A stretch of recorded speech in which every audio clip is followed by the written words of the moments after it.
আসসালামু আলাইকুম রহমতুল্লাহ। Hello everyone, সবাই কেমন আছেন? আমি ভালো আছি আলহামদুলিল্লাহ। আজকে দুপুরের রেসিপি খাসির গোস্ত। দেখেন, হ্যালো বন্ধুরা, এখানে গোস্ত নিয়েছি 1 কেজি। 1 কেজি থেকে বেশি হবে।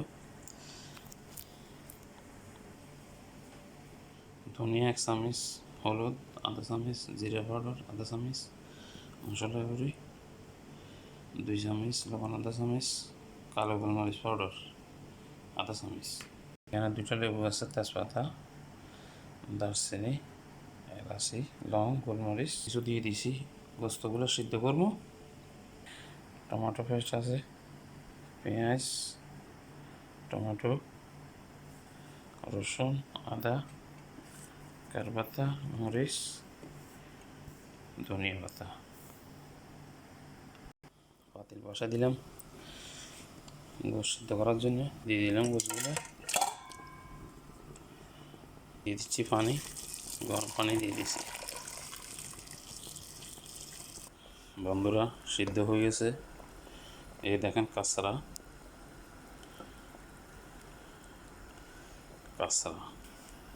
বসা দিলাম। কড়াই দিয়ে দিলাম তেল, দিলাম সামান্য গুঁড়া মশলা, পেঁয়াজ দিয়ে দিচ্ছি। পেঁয়াজ দিচ্ছি, আদা রসুন, টমেটো দিয়ে দিচ্ছি, দিয়ে দিলাম টমেটো পেস্ট, মশলাগুলো অ্যাড করা, দিচ্ছি কড়ি পাতা, কাঁচামরিচ, দিচ্ছি পানি একটু। বন্ধুরা, গোস্ত হয়ে গেছে সিদ্ধ, এখন দিয়ে দিতেছি।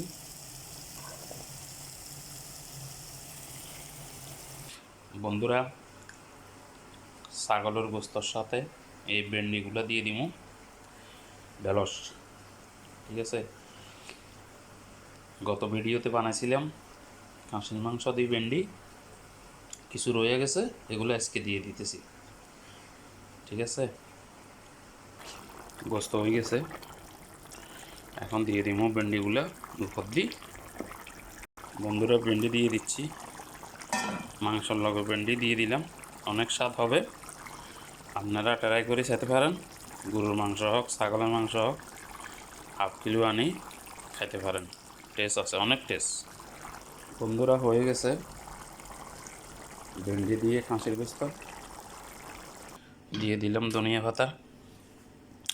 তো সবাই ভালো থাকবেন, ইনশাল্লাহ দোয়া করবেন, আপনারাও এরকম বানাই খাবেন। আমি বলতেছি অনেক স্বাদ হবে ইনশাল্লাহ। আর কাছে কিনারে থাকলে তো আমি বানাই খাওয়াইতাম আপনার করে, সেরকম হয়েছে সেরকম।